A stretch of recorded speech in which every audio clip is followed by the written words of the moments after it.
నమస్తే welcome to D news ముందుగా headlines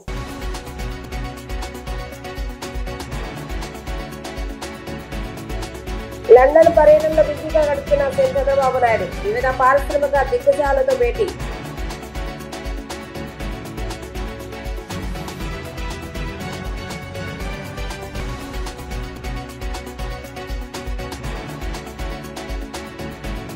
రేపు కృష్ణా జిల్లా పర్యటనలో వైసీపీ అధినేత వైఎస్ జగన్మోహన్ రెడ్డి. తుఫాను కారణంగా నష్టపోయిన రైతులను కలిసి పరామర్శించిన వైసీపీ నేతలు.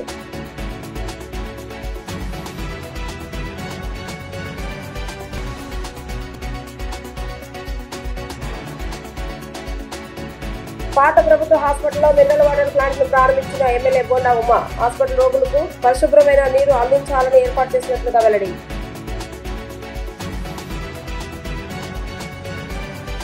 ఆంధ్రప్రదేశ్ రాష్ట్ర ముఖ్యమంత్రి నారా చంద్రబాబు నాయుడు లండన్ పర్యటనలో బిజీగా గడుపుతున్నారు. లండన్ లో వివిధ పారిశ్రామిక దిగ్గజాలతో సీఎం చంద్రబాబు నాయుడు భేటీ కానున్నారు. విశాఖలో ఈ నెల 14, 15వ తేదీలో నిర్వహిస్తున్న భాగస్వామ్య సదస్సుకు హాజరు కావాలని పారిశ్రామికవేత్తలను ఆహ్వానించనున్నారు. వ్యక్తిగత పర్యటన నిమిత్తం ఏపీ ముఖ్యమంత్రి నారా చంద్రబాబు నాయుడు దంపతులు లండన్ వెళ్లారు. ఈ పర్యటనలో భాగంగా సీఎం బిజీగా గడుపుతున్నారు. వ్యక్తిగత పర్యటన అనంతరం సీఎం చంద్రబాబు నాయుడు పలు కార్యక్రమాల్లో పాల్గొనున్నారు. లండన్ లో వివిధ పారిశ్రామిక దిగ్గజాలతో భేటీ కానున్నారు. Octopus energy international affairs director Chris Switzerland తో ముఖ్యమంత్రి సమావేశం కానున్నారు. అనంతరం హిందూజా గ్రూప్ భారత చైర్మన్ అశోక్ హిందూజా, యూరోప్ లోని Hinduja group chairman Prakash Hinduja, Hinduja renewables owner Shom హిందూజాలతో భేటీ అవుతారు. Rolls Royce group CTO Nikki Grady Smith ను ముఖ్యమంత్రి కలవనున్నారు. అలాగే ఎమ్రామ్ గ్రూప్ చైర్మన్ శైలేష్ హిరానందితోనూ భేటీ అవుతారు. ఆపై Sanco holding limited chairman Sampath Kumar మలయతో సీఎం సమావేశమవుతారు. అనంతరం లండన్ లోని పారిశ్రామికవేత్తలతో రౌండ్ టేబుల్ సమావేశంలో పాల్గొంటారు. విశాఖలో ఈ నెల 14, 15వ తేదీలో నిర్వహిస్తున్న భాగస్వామ్య సదస్సుకు హాజరు కావాలని పారిశ్రామికవేత్తలను ఆయన ఆహ్వానించనున్నారు.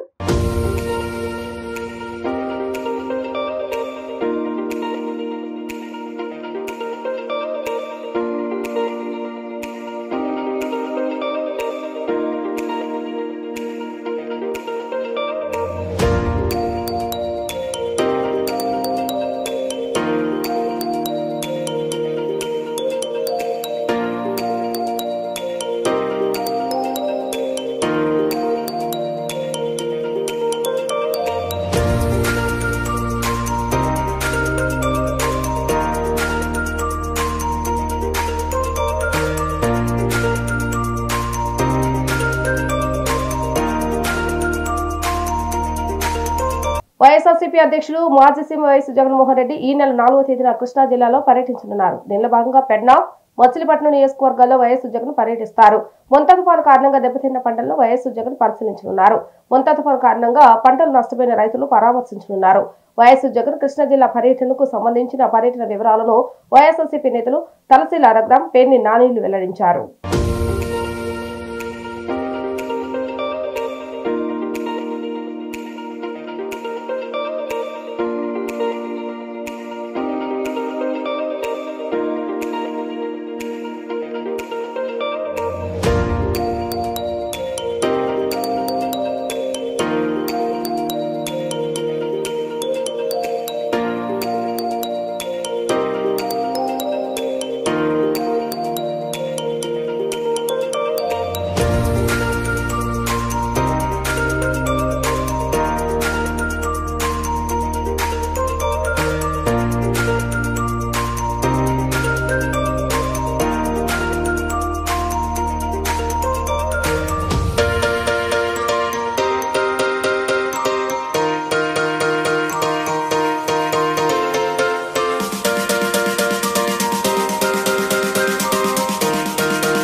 ల్యాబొరేటరీస్ లిమిటెడ్ సంస్థ ప్రజా ఆరోగ్యానికి తోడ్పడేందుకు ముందుకు రావడం ప్రశంసనీయమని బోండా ఉమామహేశ్వర ప్రశంసించారు. హాస్పిటల్ రోగులు సిబ్బందికి శుద్ధమైన త్రాగునీరు అందజేయడానికి ఆర్ఓ ప్లాంట్లు ఎంతో ఉపయోగపడతాయని ఆయన పేర్కొన్నారు. పాత ప్రభుత్వ హాస్పిటల్లో మినరల్ వాటర్ ప్లాంట్ ను ఎమ్మెల్యే బోండా ఉమామహేశ్వర ప్రారంభించారు. ఈ సందర్భంగా ఎమ్మెల్యే మాట్లాడుతూ దివిస్ ల్యాబొరేటరీస్ లిమిటెడ్ తమ సామాజిక బాధ్యతలో భాగంగా 66,67,000 రూపాయలతో రోగులకు మినరల్ వాటర్ ను అందించాలను సదుద్దేశంతో వాటర్ ప్లాంట్ ఏర్పాటు చేయడం జరిగిందన్నారు. రాష్ట్ర ప్రజలకు ఉపయోగపడే విధంగా అనేక మంచి కార్యక్రమాలను దివిస్ ల్యాబొరేటరీస్ చేపడుతుందని అన్నారు.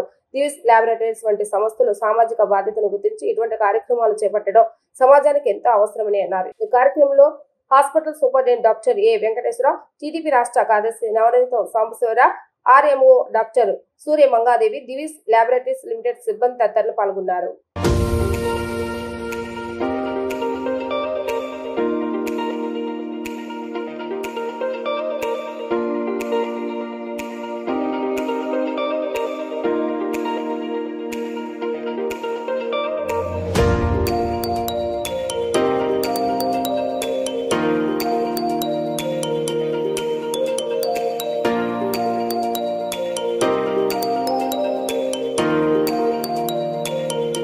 దివిస్ యాజమాన్యం ఒక మల్టీనేషనల్ కంపెనీ, ఆంధ్రాలో ఉన్నటువంటి ఫార్మాస్యూటికల్ దిగ్గజం.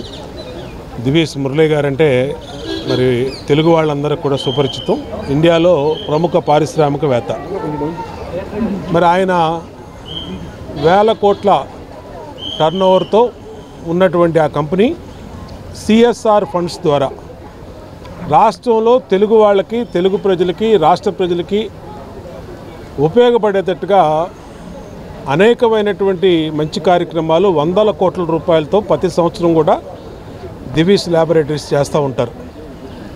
ఈరోజు విజయవాడ నగరంలో గవర్నమెంట్ హాస్పిటల్లో ఇవాళ ఇక్కడ ఈ గవర్నమెంట్ హాస్పిటల్ చాలా పొటెన్షియల్ ఉన్నటువంటి హాస్పిటల్. ఇక్కడికి మన జిల్లా నుంచే కాకుండా పక్క జిల్లాల నుంచి కూడా పేషెంట్లు వస్తూ ఉంటారు. ఎందుకంటే అన్ని నిష్ణాతులైనటువంటి డాక్టర్స్ ఈ హాస్పిటల్లో ఉన్నారు. ఈరోజు ఇక్కడ దివిస్ ల్యాబొరేటరీ ద్వారా కొత్త గవర్నమెంట్ హాస్పిటల్లో 2, ఇక్కడ ఒకటి పెద్ద మొత్తం 3,000 లీటర్ల కెపాసిటీ కలిగిన ఆర్ఓ ప్లాంట్ని అరేంజ్ చేయడం జరిగింది. దీనికి 66.6 లక్షలు ఖర్చు చేశారు సిఎస్ఆర్ ఫండ్స్ కింద. ఇది మా పేషెంట్స్కి ప్లస్ డాక్టర్స్కి అందరికీ బాగా ఉపయోగపడుతుందని ఇంకొక 11 కూడా చిన్న మెషిన్స్ ఇచ్చారు. ఆ మెషిన్స్ వార్డుల్లో పెట్టాము. ఇంకా ఇంకో 2 అడిగాము, దానికి కూడా వాళ్ళు సుముఖంగా ఉన్నారు. వాళ్ళకు ఈ సందర్భంగా ధన్యవాదాలు తెలియజేస్తున్నాము. అలాగే ఇక్కడ దీన్ని ఏర్పాటు చేయడానికి మా ఆర్ఎంఓ గారు వీళ్ళని బాగా కృషి చేసి దీన్ని మళ్ళీ వేస్ట్ వాటర్ బయటకు వెళ్ళకుండా సంపులోకి పెట్టి దాన్ని అంటే నాన్ డ్రింకింగ్ పర్పస్కి వాడటానికి కూడా అవకాశం కల్పించాం. మరొకసారి దివిస్ ల్యాబొరేటరీ వాళ్ళకి పత్రికాముఖంగా కృతజ్ఞతలు తెలియజేస్తున్నాం. పశ్చిమ నియోజకవర్గంలో ప్రజా సమస్యలు పరిష్కరించడంలో గత 2 ఏళ్ల కాలం నుండి ప్రజలకు అందుబాటులో ఉంటూ వారి సమస్యలు పరిష్కరించడం జరుగుతుందని ఎమ్మెల్యే యలమంచిలి సుజనా చౌదరి చెప్పారు. నియోజకవర్గంలో గతంలో కొన్ని రోడ్ల నిర్మాణం కోసం శంకుస్థాపన చేయడం జరిగిందని, ఆ పనులను వేగవంతం జరుగుతున్న నేపథ్యంలో మరికొన్ని అభివృద్ధి కార్యక్రమాలకు శంకుస్థాపన చేపట్టడం జరిగిందని పేర్కొన్నారు. పశ్చిమ నియోజకవర్గంలోని కేదారేశ్వరపేట మ్యాంగో మార్కెట్ నుండి ఆంజనేయ స్వామి గుడి వరకు 87 లక్షల వీటి రోడ్ లేయర్ నిర్మాణ పనులకు ఎమ్మెల్యే, కార్పొరేషన్ అధికారులు, స్థానిక కార్పొరేటర్లతో కలిసి శంకుస్థాపన కార్యక్రమం చేశారు. నియోజకవర్గంలోని 34 మరియు 35వ డివిజన్ పరిధిలో రోడ్ల నిర్మాణం కోసం నిధులను కేటాయించడం జరిగిందని, మరో 9 రోజుల్లో 27 లక్షల రూపాయల వ్యయంతో రోడ్డు నిర్మాణం పూర్తి చేయడం జరుగుతుందని ఎమ్మెల్యే యలమంచిలి సుజనా చౌదరి తెలిపారు. ఈ డివిజన్ పరిధిలోని మ్యాంగో మార్కెట్ నుండి ఆంజనేయ స్వామి దేవస్థానం గుడి అభివృద్ధికి శ్రీకారం చుట్టామని తెలిపారు. నియోజకవర్గంలో ప్రజా సమస్యలను పరిష్కరించడంతో పాటు అభివృద్ధి కార్యక్రమాలను ప్రజలకు అందజేస్తామని పేర్కొన్నారు.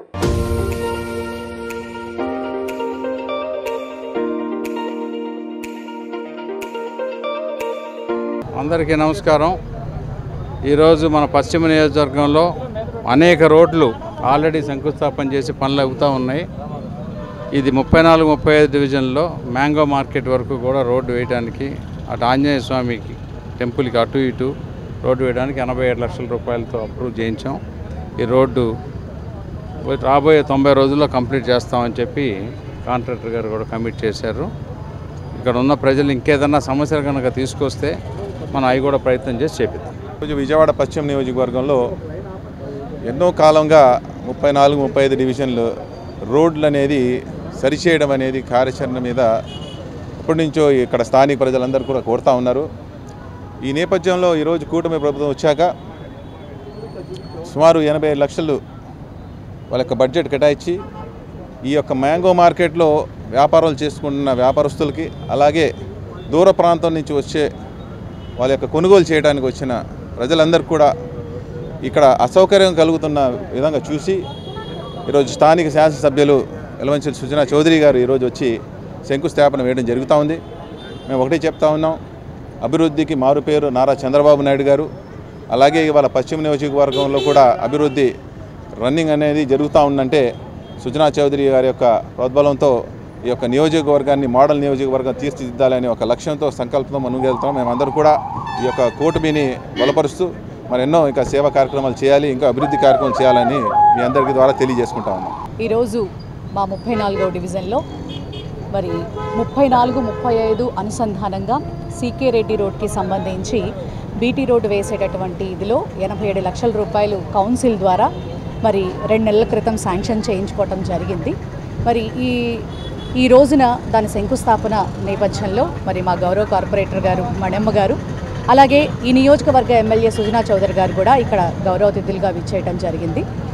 ఖచ్చితంగా అధికారంలో ఉన్న ప్రతిపక్షంలో ఉన్న ప్రజల పక్షానే ఖచ్చితంగా మేమనే వాళ్ళం అనేది ఖచ్చితంగా ఉంటాం. వైఎస్ఆర్సీపీ ఎప్పుడూ కూడా ప్రజలకు అండదండలుగా ఉంటుంది. మరి ఈ రోడ్డు శాంక్షనింగ్కి మాకు సపోర్ట్ చేసినటువంటి మరి గౌరవ మేయర్ గారికి, అలాగే కమిషనర్ గారికి కూడా మా హృదయపూర్వక ధన్యవాదాలు తెలియజేస్తున్నాను. ఇక్కడికి విచ్చేసినటువంటి ప్రతి ఒక్కరికి, ముఖ్యంగా మా వైఎస్ఆర్సీపీ కుటుంబ సభ్యులందరికీ కూడా నా హృదయపూర్వక ధన్యవాదాలు తెలియజేస్తున్నాను. ఆంధ్రప్రదేశ్ రాష్ట్ర ముఖ్యమంత్రి నారా చంద్రబాబు నాయుడు విజ్ఞప్తి మేరకు ఆంధ్ర రాష్ట్రంలో పెట్టుబడులు పెట్టేందుకు సౌత్ కొరియాకు చెందిన వరల్డ్ స్మార్ట్ సిటీ ఫోరం ముందుకు వచ్చింది. ఇందులో భాగంగా ప్రకాశం జిల్లా దొనకొండలో 25 ఎకరాల విస్తీర్ణంలో $480 మిలియన్ వ్యయంతో చెన్జాంగ్ ఎన్ చెల్లా క్యాన్సర్ సెంటర్ నెలకొల్పనుంది. ఇందులో భాగంగా విజయవాడ గుణదలోని పార్క్ హయత్ హోటల్ ఏర్పాటు చేసిన విలేకరుల సమావేశంలో క్యాన్సర్ సెంటర్ నిర్మాణానికి 5 భాగస్వామ్య కంపెనీలతో ఎంఓయూలు చేసుకున్నారు. అనంతరం వరల్డ్ స్మార్ట్ సిటీ ఫోరం అధ్యక్షులు పీటర్ చున్ మాట్లాడుతూ చెన్జాంగ్ యూన్ క్యాన్సర్ సెంటర్ ను చెన్నైలో ప్రారంభించామని, అక్కడ వైద్య సేవలు కొనసాగుతున్నాయని తెలిపారు. క్యాన్సర్ సెంటర్ విస్తరణలో భాగంగా మెడిసిన్ మ్యానుఫ్యాక్చరింగ్ ప్రారంభించాలన్న ఆలోచనలో ఉన్న సమయంలో చెల్లా గ్రూప్స్ అధినేత చెల్లా ప్రసాద్ సూచన మేరకు తాము ఆంధ్రప్రదేశ్ రాష్ట్రంలో తమ సేవలు ప్రారంభించాలని నిర్ణయించున్నట్లుగా తెలిపారు. ఇందులో భాగంగా ప్రకాశం జిల్లా దొనకొండలో 25 ఎకరాల విస్తీర్ణంలో $480 మిలియన్ వ్యయంతో అతిపెద్ద క్యాన్సర్ సెంటర్ నెలకొల్పనున్నట్లుగా ఆయన వెల్లడించారు. ఆంధ్రప్రదేశ్ ప్రభుత్వం క్యాన్సర్ సెంటర్ కు సంబంధించిన అనుమతులు ఇచ్చిన అనతి కాలంలోనే నిర్మాణ పనులు ప్రారంభిస్తున్నామని వివరించారు. క్యాన్సర్ సెంటర్ ఏర్పాటు వలన ఆంధ్రప్రదేశ్ రాష్ట్రంలో సుమారు 4,000 మందికి ఉపాధి అవకాశాలు లభిస్తాయని అన్నారు. క్యాన్సర్ ను ప్రాథమిక దశలను గుర్తించి ఉచిత ఆపరేషన్ నిర్వహిస్తామని ప్రకటించారు. Omexa biology, MACE, Chella group, I holding కంపెనీల భాగస్వామ్యంతో క్యాన్సర్ సెంటర్ నిర్మిస్తున్నట్లు ప్రకటించారు. క్యాన్సర్ సెంటర్ నిర్మాణానంతరం medicine manufacturing, diagnostic equipment manufacturing, pre training institute నిర్మాణం చేస్తామని అన్నారు. ఆంధ్రప్రదేశ్ రాష్ట్రంలో ఏఐ డేటా సెంటర్ ఏర్పాటు చేసేందుకు పలు కంపెనీలు ఎంతో ఆసక్తిగా ఉన్నాయని తెలిపారు. ముఖ్యమంత్రి నారా చంద్రబాబు నాయుడు పిలుపు మేరకు ఆంధ్ర రాష్ట్రంలో తమ పెట్టుబడులు పెట్టేందుకు 5 కంపెనీలు ముందుకు రావడం ఎంతో సంతోషంగా ఉందన్నారు. అనంతరం చెల్లా గ్రూప్ అధినేత చెల్లా ప్రసాద్ మాట్లాడుతూ తాను ప్రకాశం జిల్లా వాసునని, తనకు జన్మనిచ్చిన ప్రాంతంలో సౌత్ కొరియాకు చెందిన వరల్డ్ స్మార్ట్ సిటీ ఫోరం సహకారంతో చెన్జాంగ్ యూన్ క్యాన్సర్ సెంటర్ ను ఏర్పాటు చేస్తున్నామని తెలిపారు. ప్రకాశం జిల్లాతో పాటు గుంటూరు జిల్లాలోని పేదలకు ఈ క్యాన్సర్ సెంటర్ ఎంతగానో దోహదపడుతుందని ఆయన తెలియజేశారు. ఆంధ్ర రాష్ట్రంలో పెట్టుబడులు పెట్టాలని సీఎం చంద్రబాబు నాయుడు చేస్తున్న నిరంతర శ్రమ ప్రశంసనీయమని అన్నారు. ఇందులో భాగంగా తాను క్యాన్సర్ సెంటర్ ఏర్పాటుకు కృషి చేస్తున్నట్లుగా పేర్కొన్నారు. తదనంతరం ఒమెక్సా కంపెనీ ఫౌండర్ డాక్టర్ రాజన్ గారు మాట్లాడుతూ, సుధీర్ పూర్ మాట్లాడుతూ చెన్జాంగ్ యంగ్ క్యాన్సర్ సెంటర్ లో ఒమెక్సా బయోటెక్నాలజీస్ తరఫున క్యాన్సర్ స్క్రీనింగ్ పరీక్షలు, క్యాన్సర్ గడ్డ తొలగింపు నిర్వహణ చేస్తున్నామని అన్నారు. అత్యాధునిక వైద్య సదుపాయాలతో ఈ క్యాన్సర్ సెంటర్ నిర్మిస్తున్నామని, పేద ప్రజలకు ఈ క్యాన్సర్ సెంటర్ ఎంతగానో దోహదపడుతుందని వారు వివరించారు. ఈ విలేకరుల సమావేశంలో console partner in India company ప్రతినిధి క్యారీ చోప్రా, ఎంఓసిఈ ప్రతినిధి జోసెఫ్ మధ్య తదితరులు పాల్గొన్నారు. With our flagship to announce the groundbreaking of this project, it represents not just infrastructure, but humanity. The Chanjangan Challa Cancer Center, Andhra Pradesh, and beyond India, here in Andhra Pradesh. I'd like to also acknowledge a key contributor to our project in Andhra Pradesh and express my sincere appreciation for tirelessness, dedication and commitment of Shri Prasad Challa, who has devoted his time and energy to strengthening our partnership and advancing our joint venture here in Andhra Pradesh. Would you give him applause, please? Thank you. Thank you for your dedication. I also would like to confirm our preferred joint management concert, namely MACE Group, as our PMC, whom we have recently appointed to carry out the delivery of the cancer project. Hospital in Andhra Pradesh. We are here to view, we are here to take advice from our partner here, Mr. Prasad Challa, and rest of the community of Andhra Pradesh to make this happen, and we will do. We are at a first phase of setting things up, and we will continue and endeavor to have something further down the line so the media as well as the government can see exactly what we're doing and envisage for this cancer hospital to set, to begin and to push forward, and hopefully not just in Andhra Pradesh but throughout India multiply. Thank you very much. ఈ రైతులకి అది కొద్దిగా save అవుతుంది, 350 kilometre transportation save అవుతుంది అని చెప్పేసి ఈ రెండు ఇండస్ట్రీస్ గురించి ఆలోచించామన్నమాట. ఎందుకంటే నేను ఇండస్ట్రియల్ జోన్లోనే కాంట్రాక్టర్ వర్క్ చేసేవాడిని. ఆ విధంగా ఆ ఏరియా ఎంచుకోవడం జరిగింది. తర్వాత అది కొద్దిగా అలాగ పెరిగి టైం బండ్ అయ్యి ఇప్పుడు చాలా పెద్ద మొత్తంలో చాలా పెద్ద ఇండస్ట్రీస్ అన్నీ వచ్చేవి ఉన్నాయి. దాంట్లో పరంగా వీళ్ళు అసోసియేట్. అక్కడ ఏంటంటే ఈ ఇండస్ట్రియల్ పార్క్ అనేది చాలా పెద్ద ఎత్తులో మేము ప్లాన్ చేసాం. దాంట్లో హెల్త్ అండ్ ఎడ్యుకేషన్ రెండు వస్తాయి.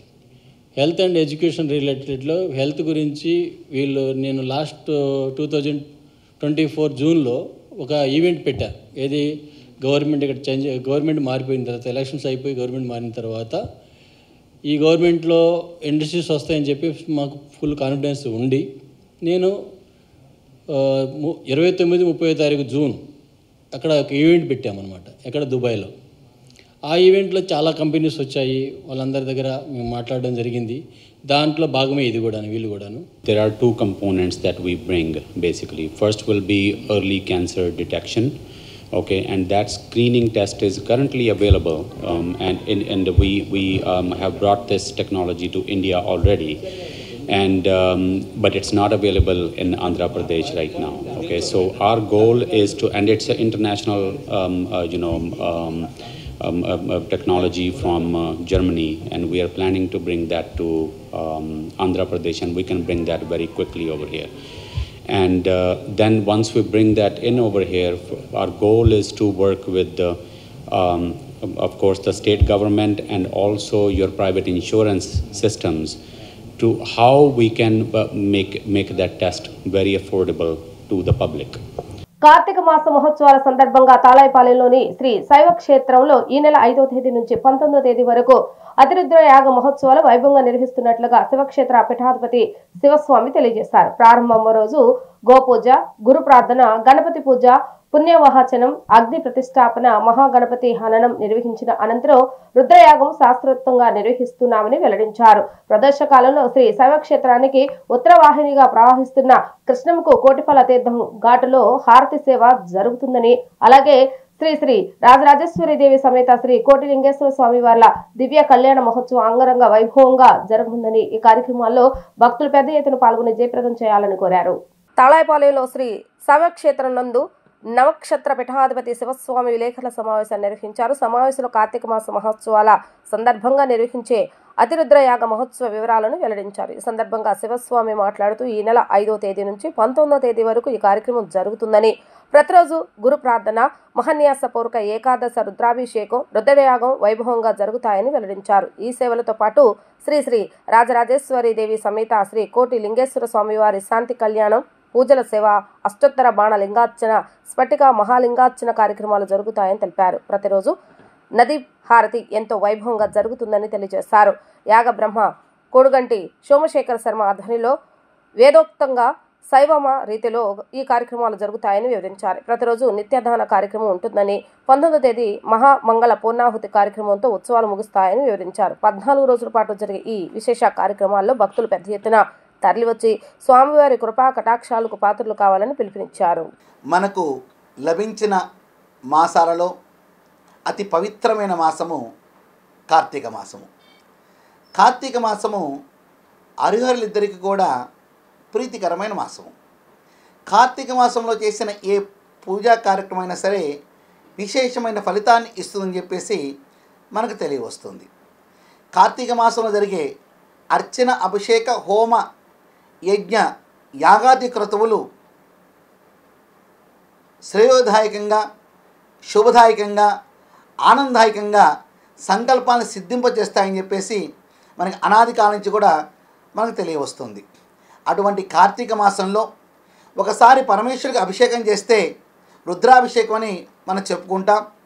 అది ఏకాదశి రుద్రాభిషేకాలుగా, లఘురుద్రంగా, మహారుద్రంగా, అతిరుద్రంగా, అంటే ఒకసారి నమకపారాయణ చేస్తే ఒక అభిషేకం జరిగితే 14,141 సార్లు నమకపారాయణం, 1,331 సార్లు చమకపారాయణంతో అభిషేకము కానీ యాగం కానీ చేస్తే అది అతిరుద్ర యాగంగా మనకి భాసిల్లుతుంది.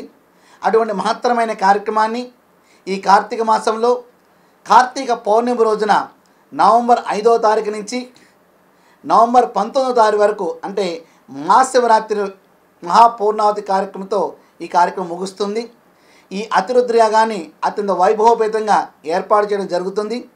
అలాగే ప్రతిరోజు కూడా ప్రదోషకాల సమయంలో శ్రీ రాజరాజేశ్వరి దేవి సమేత కోటిలింగేశ్వర స్వామి వారికి కళ్యాణ మహోత్సవం, అనంతరం ఊంజల సేవ, కన్నుల పండుగ కూడా జరుగుతుంది. మనకి ఉత్తర వాహిని పరమపవిత్ర కృష్ణానది ప్రవహిస్తూ ఉంటుంది. అందువలన సాయంత్రం 6 గంటలకి కృష్ణవేణి నదీ హారతిని కూడా ఏర్పాటు చేయడం జరుగుతుంది. కావున ప్రతి ఒక్క భక్తులు కూడా ఈ అతిరుద్ర యాగంలో చక్కగా పాల్గొని వీక్షించి సంకల్పాలను సిద్ధించి తరింపవలసిందిగా కోరుచున్నాం. విచ్చేసిన ప్రతి భక్తులకు కూడా అన్నప్రసాద వితరణ కార్యక్రమం జరుగుతూ ఉంటుంది. ఈ సదవకాశాన్ని జారవేడుక ప్రతి ఒక్కరూ కూడా భాగస్వాములు అవ్వాల్సిందిగా శుభ ఆహ్వానం పలుకుతున్నాం. శుభం భూయాలు. రాష్ట్రంలో గంజాయి డ్రగ్స్ ను నిర్మూలించాలన్న ఉద్దేశంతో ఈగల్ సెల్ వ్యవస్థను ఏర్పాటు చేయడం జరిగిందని eagle cell Vijayawada inspector of police M Ravindra తెలిపారు. ఈగల్ కు అధిపతిగా ఆకే రవికృష్ణ నియమించిన తర్వాత రాష్ట్రంలో ఎక్కడైతే గంజాయి పంట పండుతుందో దాన్ని నిర్మూలించాలన్న గొప్ప ఆలోచనతో అరకు, పాడేరు, లంబసింగి, చింతపల్లి ప్రాంతాల్లో గంజాయిని పూర్తిగా ధ్వంసం చేయడం జరుగుతుందన్నారు. రైతులకు ప్రత్యామ్నాయ పంటను చూపించడం జరిగిందని తెలిపారు. స్థానిక పోలీసుల సమన్వయంతో గంజాయిని పూర్తిగా నిర్మూలించడం జరిగిందని అన్నారు. విజయవాడలోని ఎన్టీఆర్ జిల్లా కలెక్టర్ కార్యాలయంలో ఈగల్ సెల్ విభాగం ఆధ్వర్యంలో అవగాహన కార్యక్రమాన్ని నిర్వహించారు. మత్తు పదార్థాల వల్ల నష్టాలు, వాటి గురించి సమాచారం తెలిస్తే ఎవరికి చెప్పాలి, ఈగల్ సెల్ తీసుకుంటున్న చర్యల గురించి ప్రజా సమస్యల పరిష్కార వేదికకు వచ్చిన ప్రజలకు అవగాహన కల్పించారు. ఈ సందర్భంగా eagle cell Vijayawada inspector of police M Ravindra మాట్లాడుతూ గంజాయి నిర్మూలించేందుకు ఈగల్ సెల్ ఆధ్వర్యంలో అనేక చర్యలు తీసుకుంటున్నట్లుగా తెలిపారు. రైళ్లలో రవాణా చేస్తున్న గంజాయిని పట్టుకుని కేసులు నమోదు చేయడం జరిగిందన్నారు. ఒక పక్కన గంజాయి పట్టుకుని కేసులు నమోదు చేయడమే కాకుండా school, college, community halls, apartment కోడల్లో అవగాహన కల్పిస్తున్నట్లుగా ఆయన వెల్లడించారు. పేరు ఎం రవీంద్ర అండి, inspector of police eagle cell విజయవాడలో పనిచేస్తున్నాము. మన రాష్ట్ర ముఖ్యమంత్రి వర్యులు శ్రీ నారా చంద్రబాబు నాయుడు గారు మన రాష్ట్రంలో గంజాయిని, డ్రగ్స్ని నిర్మూలించాలనే ఒక ముఖ్య ఉద్దేశంతో ఈ ఈగల్ సెల్ వ్యవస్థని ఏర్పాటు చేయడం జరిగింది. ఈగల్కు ముఖ్యాధిపతిగా శ్రీ ఐజీపీ ఆకే రవికృష్ణ గారిని నియమించడం జరిగింది. ఈగల్కు అధిపతిగా శ్రీ ఆకే రవికృష్ణ ఐపీఎస్ గారు నియమించిన తర్వాత మన రాష్ట్రంలో ఎక్కడైతే గంజాయి పంట పండుతుందో దాన్ని నిర్మూలించాలనే గొప్ప ఆలోచన తోటి ఈ అరకు, పాడేరు, లంబసింగి, చింతపల్లి ఏరియాలో గంజాయి పంటల్ని పూర్తిగా ధ్వంసం చేయడం జరిగింది. అంతకుముందు ఈ ఈగల్ వ్యవస్థ రాకముందు గంజాయి ఆ ఏరియాలో ఉంటే కనుక వాటిని పూర్తిగా నిర్మూలించి అక్కడున్న రైతులకి ఆల్టర్నేటివ్ క్రాప్ను కూడా ఏర్పాటు చేయడం జరుగుతుంది. అదేవిధంగా అక్కడ లోకల్ పోలీసుల సమన్వయంతో గంజాయిని పూర్తిగా నిర్మూలించి వాళ్ళకి మా డ్రోన్ సర్వేలెన్స్ ద్వారా కూడా గుర్తించి గంజాయి లేకుండా చేసాం. అదేవిధంగా ఈ మధ్యకాలంలో విజయవాడలో కూడా ట్రైన్ ఆపరేషన్స్ ఒకటి కండక్ట్ చేసి ఏదైతే ఒరిస్సా నుండి గాంజాయి సప్లై అవుతున్న ట్రైన్స్ ఉండేవో వాటిని కూడా మా ఐజీపీ గారు ఆధ్వర్యంలో రైడ్ చేసి గాంజాయిని డ్రగ్స్ కూడా పట్టుకొని కేసు నమోదు చేయడం జరుగుతుంది. అదేవిధంగా ఒక పక్కన గాంజాయిని డ్రగ్స్ను పట్టుకుంటూ కేసు నమోదు చేయడమే కాకుండా ఇంకో పక్కన స్కూళ్ళలో కాలేజీలో అదేవిధంగా కమ్యూనిటీ హాల్లో కూడా కమ్యూనిటీ సెంటర్లో అపార్ట్మెంట్ ఏరియాలో కూడా అవేర్నెస్ క్యాంపులు కండక్ట్ చేస్తున్నాం. అవేర్నెస్ క్యాంపులు కండక్ట్ చేసి విద్యార్థులను చైతన్యపరిచి ఈ డ్రగ్స్ బారిని పడకుండా డ్రగ్స్ జోలిని వెళ్లకుండా ఉండాలనే ఉద్దేశంతో వాళ్ళని కూడా అవేర్నెస్ కండక్ట్ చేస్తున్నాం. సెంట్రల్ నియోజకవర్గాన్ని మోడల్ నియోజకవర్గంగా తీర్చిదిద్దేందుకు తాను కృషి చేస్తున్నారని సెంట్రల్ ఎమ్మెల్యే బోండా ఉమామేశ్వర వెల్లడించారు. కూటమి ప్రభుత్వం వచ్చాక సుమారు 300 కోట్ల రూపాయలతో అభివృద్ధి పనులు చేపట్టామని స్పష్టం చేశారు. P4 విధానంలో పేదలకు తమ సహాయ సహకారాలు అందజేస్తామని చెప్పారు. సెంట్రల్ నియోజకవర్గంలోని 25వ division Sitarampuram చుట్టుకుంట old employment office road, చివర కాలువ రోడ్, మెయిన్ రోడ్ డ్రైన్ నిర్మాణ పనులకు శంకుస్థాపన కార్యక్రమం జరిగింది. కార్యక్రమానికి ముఖ్య అతిథిగా సెంట్రల్ నియోజకవర్గ ఎమ్మెల్యే బోండా ఉమామేశ్వర హాజరై శంకుస్థాపన చేశారు. ఈ సందర్భంగా ఆయన మాట్లాడుతూ కూటమి ప్రభుత్వ నేతృత్వంలో రాష్ట్రంలో అభివృద్ధి పనులు జరుగుతున్నాయని అన్నారు. అందులో భాగంగా సెంట్రల్ నియోజకవర్గంలో ఇప్పటి వరకు 300 కోట్ల రూపాయలతో అభివృద్ధి పనులు జరిగాయని అన్నారు. 25వ డివిజన్లో పాడైపోయిన ట్రైన్ నిర్మాణాన్ని 20 లక్షల రూపాయల వ్యయంతో చేపట్టామన్నారు. ప్రజలకు మెరుగైన సదుపాయాలు అందజేయడమే లక్ష్యంగా పనిచేస్తున్నామని అన్నారు. నిర్లక్ష్యానికి గురైన ప్రాంతాలపై దృష్టి సారించి డ్రైనేజీ, రోడ్లు, ప్రైమరీ హెల్త్ కేర్ సెంటర్లు, పాఠశాలలు, కళ్యాణ మండపాలకు ప్రాధాన్యతనిచ్చి అభివృద్ధి పనులు చేపట్టామని అన్నారు. సెంట్రల్ నియోజకవర్గాన్ని అభివృద్ధి పనులు నడిపించడానికి కట్టుబడి ఉన్నామని, నియోజకవర్గాన్ని మోడల్ నియోజకవర్గంగా తీర్చిదిద్దేందుకు కృషి చేస్తామని అన్నారు. కార్యక్రమంలో డివిజన్ పార్టీ అధ్యక్షులు మాచర్ల గోపీనాథ్, ప్రధాన కార్యదర్శి Enukula Naga Saibu, division incharge Subbarao, Telugu Desam party నాయకులు మాచర్ల పావని తదితరులు పాల్గొన్నారు.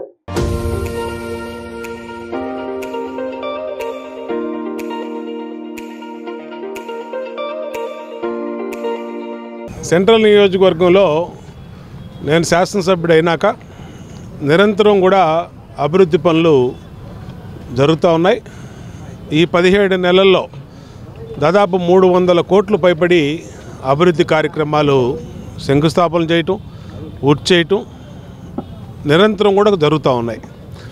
ఎక్కడైతే గత 5 సంవత్సరాలు నిర్లక్ష్యానికి గురైనటువంటి డ్రైన్లు, రోడ్లు, ప్రైమరీ హెల్త్ కేర్ సెంటర్లు, అలాగే స్కూల్సు, కళ్యాణ మండపాలు అన్నిటిని కూడా ప్రాధాన్యత క్రమంలో మంజూరు చేయించాం. 17 నెలల్లో 300 కోట్లు పైబడి అభివృద్ధి పనులు చేశాం. సంతోషంగా ఉంది. ఇంకా సెంట్రల్ నియోజకవర్గంలో ప్రధానమైనటువంటి ఆర్యూబీలు, ఆర్ఓబీలు, ఎక్కడైతే గుణదల దగ్గర ఆగిపోయినటువంటి ఆర్ఓబి దాన్ని పార్లమెంట్ సభ్యులు కేశినేని శివనాథ్ చిన్ని గారు ఇప్పటికీ మంత్రిని కలవటం, రైల్వే మంత్రిని కేంద్రంలో వారి దృష్టికి తీసుకెళ్ళటం, ఇక్కడి నుంచి ప్రపోజల్ పంపించడం జరిగింది. ఈరోజు మన సెంట్రల్ నియోజకవర్గ శాసనసభ్యులు ప్రభుత్వ బోండా ఉమామేశ్వరరావు గారు ఈ Sitarampuram old employment office road చివరున్న ఈ సైడ్ డ్రైన్ మురుక్కాలువ కుంగిపోయి చాలా ఇబ్బందిగా ఉంది. ప్రజలు చాలా ఇబ్బంది పడుతున్నారు. వర్షం వచ్చినా ఏదొచ్చినా సరే ఇబ్బంది పడుతుందని తెలిసి ఈరోజు 20 లక్షల రూపాయలు శాంక్షన్ చేయించి శంకుస్థాపన కార్యక్రమం జరిగింది. అంతేకాకుండా డివిజన్ని మోడల్ డివిజన్గా అభివృద్ధి చేయడానికి స్వచ్ఛ ఆంధ్రప్రదేశ్లో భాగంగా స్వచ్ఛ విజయవాడ సెంట్రల్, స్వచ్ఛ 25వ డివిజన్గా మా విజయవాడ నగరంలోనే 25వ డివిజన్ని ప్రప్రథమంగా మొదటి స్థానంలో ఉంచడానికి బోండమ్మ గారు ఆయన వంతుగా చాలా కృషి చేస్తున్నారు.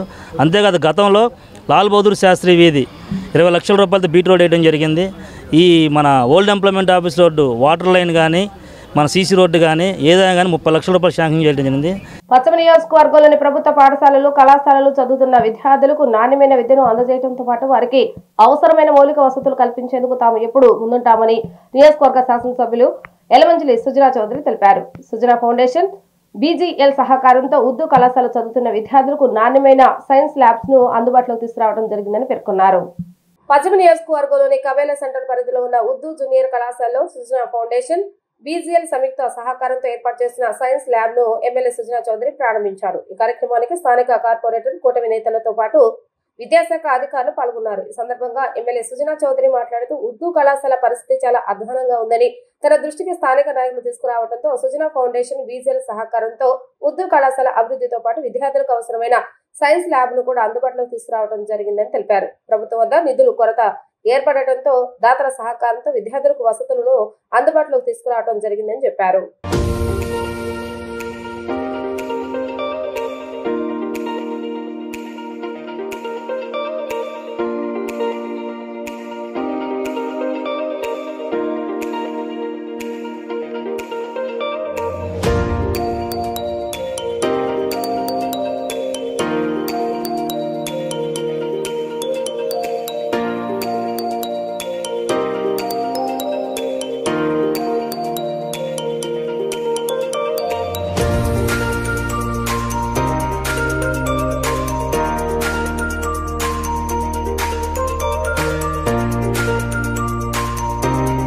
అందరికీ నమస్కారం. ఈ గవర్నమెంట్ జూనియర్ ఉర్దూ కాలేజీ స్థాపించి సుమారుగా 12 సంవత్సరాలు అయింది. అయితే ఈ పశ్చిమ నియోజకవర్గానికి నేను ఎమ్మెల్యే అయినాక పర్టికులర్గా ఇది మైనారిటీకి సంబంధించింది కాబట్టి మైనారిటీ విద్యార్థులకి మేలు జరగాలి, వాళ్ళ విద్య పెరగాలనే ఉద్దేశంతో ఈ కాలేజీకి ఇక్కడ ఉన్న లోకల్ నాయకులందరూ మీరా గారు కానీ, శ్రీరామ్ గారు కానీ, బేగ్ గారు కానీ, జలీల్ ఖాన్ గారు వీళ్ళందరూ కూడా వచ్చి కార్పొరేటర్ గారు అందరూ కూడా ఈ కాలేజీ రమ్మంటే సుమారుగా ఒక 7 నెలలు 8 నెలల క్రితం మనం రావడం జరిగింది. వస్తే ఇది చాలా శిథిలావస్థలో ఉన్న విధంగా కనపడింది. నాకు కనపడినప్పుడు ప్రభుత్వ పరిస్థితి చూస్తే ప్రభుత్వానికి నిధుల కొరత ఉంది అన్నిట్లో కూడా, అందరికీ తెలిసిన విషయం. ఈ విధంగా కనుక కాలేజీ వెళ్తే ల్యాబులు లేకుండా సైన్స్ స్టూడెంట్స్ బయటికి రావటం అంటే వాళ్ళు ఈ పోటీ ప్రపంచంలో తట్టుకోవడం కష్టం. దాన్ని దృష్టిలో పెట్టుకొని నేను కొన్ని కార్పొరేట్ వ్యవస్థలతో మాట్లాడితే ముఖ్యంగా సుజనా ఫౌండేషన్ వాళ్ళని కోఆర్డినేట్ చేయమంటే వారి సహకారంతో ఈ భాగ్యనగర గ్యాస్ కంపెనీకి ఈ కళాశాల 2013-14 విద్యా సంవత్సరంలో వించిపేటలో తాత్కాలికంగా పెట్టడం జరిగింది స్కూల్లో. అక్కడి నుంచి ఈ కళాశాల మనకి విద్యాధరపురంలో 2021-22లో రావడం జరిగింది. అప్పటి నుంచి పిల్లలు చాలామంది సైన్స్ ల్యాబ్ లేక గత 5 సంవత్సరాల నుంచి చాలా ఇబ్బంది పడేవారు. ఇక్కడ ప్రాక్టికల్ చేయించుకోవాలంటే మనం ఎస్ఆర్ఆర్ కాలేజీకి వెళ్ళి పిల్లలతో ప్రాక్టికల్ చేయించుకొని పిల్లలకి ఎగ్జామ్స్కి పంపించేవాళ్ళం. లాస్ట్ ఇయర్ మన సుజనా చౌదరి గారు మన కళాశాలకి విద్యా కిట్స్ ఇవ్వటం కోసం మన కళాశాలకు విచ్చేయటం జరిగింది. ఆ సందర్భంగా మన కళాశాలలో స్టూడెంట్స్ మరియు పేరెంట్స్ వాళ్ళ స్టాఫ్ అందరూ కూడా సార్ గారిని రిక్వెస్ట్ చేయడం జరిగింది. సార్ గారు ఏమో ఈ ల్యాబ్ లేకపోవడం ఏంటి కాలేజీలో అని చెప్పేసి చాలా ఆశ్చర్యపోయారు. డిస్టిలేటింగ్ వ్యర్థాలను ఎప్పటికప్పుడు తొలగించాలని విజయవాడ నగరపాలక సంస్థ కమిషనర్ ధ్యానచంద్ర అన్నారు. సోమవారం ఉదయం తన పర్యటనలో భాగంగా 1 town, KT road, Ganapathirao road, Chittinagar, Kabela, Errakatta, Dannachowk ప్రాంతాలన్నింటినీ ఆయన పర్యటించి క్షేత్రస్థాయిలో పరిశీలించారు. ఈ సందర్భంగా కమిషనర్ మాట్లాడుతూ ప్రతిరోజు డిస్టిలేటింగ్ పనులు ఖచ్చితంగా జరగాలని, డిస్టిలేటింగ్ వ్యర్థాలను వెంటనే తొలగించాలని, ప్రతిరోజు త్రాగునీటి పరీక్షలు ఖచ్చితంగా జరపాలని, పారిశుద్ధ నిర్వహణలు ఎటువంటి లోపం ఉండరాదని, రోడ్లపైన గుంతలు లేకుండా చర్యలు తీసుకోవాలని, మొక్కల శాతాన్ని పెంచాలని, పొంగుతున్న అండర్ గ్రౌండ్ డ్రైనేజీలను ఎప్పటికప్పుడు పరిశుభ్రపరచాలని అధికారులను ఆయన ఆదేశించారు. తదుపరి ధర్నా చౌక్ లో గల అన్నా క్యాంటీన్ క్షేత్రస్థాయిలో పరిశీలించి అన్నా క్యాంటీన్ కు వచ్చే ప్రజలకు ఎటువంటి ఇబ్బంది కలగకుండా చూసుకోవాలని, త్రాగునీటి సౌకర్యం, వాడుకనీటి సరఫరాలో ఎటువంటి అంతరాయం ఉండరాదని, అన్నా క్యాంటీన్ లో ఏమైనా మరమ్మతులు ఉంటే వాటిని పూర్తి చేయాలని, అన్నా క్యాంటీన్ లో సమయ పాలన ఖచ్చితంగా చేయాలని, ఆహార నాణ్యతలు ఎటువంటి లోపం ఉండరాదని అన్నారు. ఈ పర్యటనలో deputy city planner Chandrabose, assistant medical health officer doctor Annapurna, సిబ్బంది పాల్గొన్నారు. ఇంద్రకీలాద్రిపై మహామండపం 4వ అంతస్తు ఈవో ఛాంబర్ లో కార్తీక మాసం భవానీ దీక్ష కార్యాచరణ గురించి సమావేశం జరిగింది. ఆలయ ధర్మకర్తల మండలి chairman Borra Radhakrishna, EO VK Sinanayak సమావేశాన్ని నిర్వహించి సిబ్బందికి తగు ఆదేశాలను జారీ చేశారు. ఈ నెల 5వ తేదీన కార్తీక పౌర్ణమి సందర్భంగా నిర్వహించే దీపోత్సవంలో వైదిక కార్యక్రమాలు నిర్వహణ, భక్తుల భద్రతా రీత్యా తీసుకోవాల్సిన జాగ్రత్తల గురించి సిబ్బందితో చర్చించారు.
దేశంలో మతాల మధ్య కొంతమంది మతోన్మాదులు చుచ్చు పెడుతున్నారని జై భారత్ ప్రతినిధులు కాదిగ్నాసి శ్రీనివాస్, కాదిగ్నాసి రాజమణి, కాదిగ్నాసి రవీంద్రనాథులు వెల్లడించారు. హిందూ ముస్లింలు సమైక్యంగా ఉండే దేశ సమైక్యతను కాపాడాలని విజ్ఞప్తి చేశారు. జై భారత్ ఆధ్వర్యంలో సోమవారం గాంధీనగర్ ప్రెస్ క్లబ్ లో మీడియా సమావేశం జరిగింది. కార్యక్రమంలో జై భారత్ ప్రతినిధులు కాదిగ్నాసి శ్రీనివాస్, కాదిగ్నాసి రాజమణి, కాదిగ్నాసి రవీంద్రనాథ్, ఎం.ఏ. రజత్, నాగలక్ష్మి మాతాజీ తదితరులు పాల్గొన్నారు. సమావేశంలో వారు మాట్లాడుతూ నవంబర్ 8వ తేదీన మరియు 9వ తేదీన మతోన్మాదానికి వ్యతిరేకంగా జై భారతీయ సమ్మేళనం ఖాన్ అబ్దుల్ గఫర్ ఖాన్ భవనంలో ఎల్బీ నగర్ హైదరాబాద్ లో జరుగుతుందని అన్నారు. ఈ కార్యక్రమానికి దేశ సమైక్యతను కోరుకున్న ప్రతి ఒక్కరూ ఆహ్వానితులేనని అన్నారు. సాధారణ ప్రజలు కొందరు మతోన్మాదులు ఉచ్చులు చిక్కుకొని ఒకరిని ఒకరు దేశించుకుంటున్నారని అన్నారు. దేశ సమైక్యత కోసం, స్వతంత్రం కోసం ప్రాణాలు త్యాగం చేసిన రామ్ ప్రసాద్ బిస్మిల్, అఫ్కఫుల్లా ఖాన్, గాంధీజీ, గఫర్ ఖాన్, స్వామి వివేకానంద గార్ల స్ఫూర్తితో జై భారత్ ఈ యొక్క సమైక్యత కార్యక్రమంపై జై హో 3వ జాతీయ సమ్మేళనాన్ని నిర్వహిస్తుందని అన్నారు. అనంతరం కరపత్రాన్ని వారు ఆవిష్కరించారు. నాగలక్ష్మి మాతగా నేను 42 సంవత్సరాల నుంచి ఇదే ఏకగ్రీవంగా అన్ని మతాల వాళ్ళకి సేవ చేస్తూ ఈ 42 సంవత్సరాల నుంచి సేవ చేశాను. ఇప్పుడు ఈ 42వ సంవత్సరంలో ఈ జై భారత్ కార్యక్రమం అనగా జై హో 3వ జాతీయ సమ్మేళనం, ఈ సమ్మేళనంలో హైదరాబాదులో జరగనున్న ఈ సమ్మేళనానికి అందరూ కలిసికట్టుగా వచ్చి ప్రతి ఒక్కరూ అన్ని మతాల వాళ్ళు, హిందూ ముస్లిమే కాదు ప్రతి మతాల వాళ్ళు కలిసికట్టుగా వచ్చి మన భారత జాతిని సంరక్షించుకోవాలని కోరుకుంటున్నాను. ఇదే విధంగా ఈ జై హో 3వ జాతీయ సమ్మేళనం పూర్తిగా దీన్ని అందరు సభ్యులు నిర్విఘ్నంగా చేయాలని, జయప్రదం చేయాలని కోరుకుంటున్నాను. ఈ ప్రతి ఒక్క మనిషిలో ఈ ఆధ్యాత్మికమే కాదు మానవత్వంతో కూడిన సమ్మేళనం కావాలని, మంచికి ముందుగా అడుగు వేసి మంచి అనే దానికి ముందు పదం కావాలని కోరుకుంటున్నాను. ఈరోజు ఇక్కడ ప్రెస్ మీట్ పెట్టడానికి గల కారణం ఏంటంటే నవంబర్ 8, 9న జై హో 3వ జాతీయ సమ్మేళనం జరుగుతుంది. ఈ జాతీయ సమ్మేళనానికి అందరూ ప్రతి ఒక్కరూ మత సామరస్యత కోరుకునే ప్రతి ఒక్కరూ వచ్చి ఈ కార్యక్రమాన్ని విజయవంతం చేయాలని ఈ కార్యక్రమం పెట్టడం జరిగింది. కరపత్ర ఆవిష్కరణ చేయడం జరిగింది. మతంలో ఉన్నటువంటి విద్వేషాలని తొలగించి మనమంతా సోదరభావంగా ముందుకు వెళ్ళాలని ఈ కార్యక్రమాన్ని చేస్తున్నాం. జై హో దీన్ని నిర్మిస్తుంది. జై భారత్లో భాగమైనటువంటి ఒక సంస్థ జై హో. దీన్ని హిందూ ముస్లింలు కలిసి నిర్మించుకున్నటువంటి సంస్థ ఇది. జై భారత్ మూమెంట్ హైదరాబాద్లోని ఎల్బీ నగర్ ఖాన్ అబ్దుల్ గఫర్ ఖాన్ భవన్లో నవంబర్ 8, 9 తారీఖుల్లో జై హో జాతీయ సమ్మేళనం జరుపుతుంది. ఈ జై భారత్ భారతదేశంలో ఉన్న అనేక సమస్యలపైన పోరాడుతూ ఉంది. దానిలో భాగంగా హిందూ ముస్లిం ఐక్యత, అదేవిధంగా భారతదేశంలో ఉన్న అన్ని మతాల్లో ఉన్న మతోన్మాదాన్ని, చిన్న మతోన్మాదం పెద్ద మతోన్మాదం అని తేడా లేదండి, ఏ మతోన్మాదమైనా దేశానికి ప్రమాదమే. కాబట్టి మన దేశంలో అనేక సాంప్రదాయాలు, సంస్కృతులు, మన కిలోమీటర్కి కూడా మన సంస్కృతి సాంప్రదాయాలు మారిపోతూ ఉంటాయి. భాషలో యాస మారుతూ ఉంటుంది. మన సమాజంలో అనేక రకాల సంస్కృతులు, భిన్నత్వంలో ఏకత్వం కలిగిన గొప్ప దేశం మనది. కాబట్టి భారతదేశంలో హిందూ ముస్లిం ఐక్యత కోసం మనం జై భారత్ ఎంతో కృషి చేస్తుంది. వార్తలు ముగించే ముందు హెడ్లైన్స్ మరొకసారి.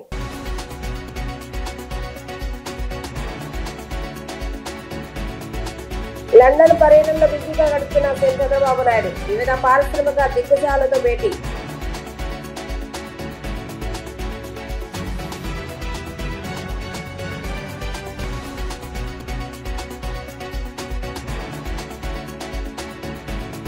రేపు కృష్ణా జిల్లా పర్యటనలో వైసీపీ అధినేత వైఎస్ జగన్మోహన్ రెడ్డి. తుఫాను కారణంగా నష్టపోయిన రైతులను కలిసి పరామర్శించిన వైసీపీ నేతలు.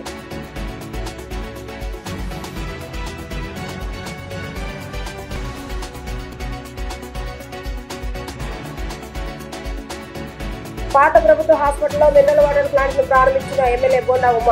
హాస్పిటల్ రోగులకు పరిశుభ్రమైన నీరు అందించాలని ఏర్పాటు చేసినట్లుగా వెల్లడి.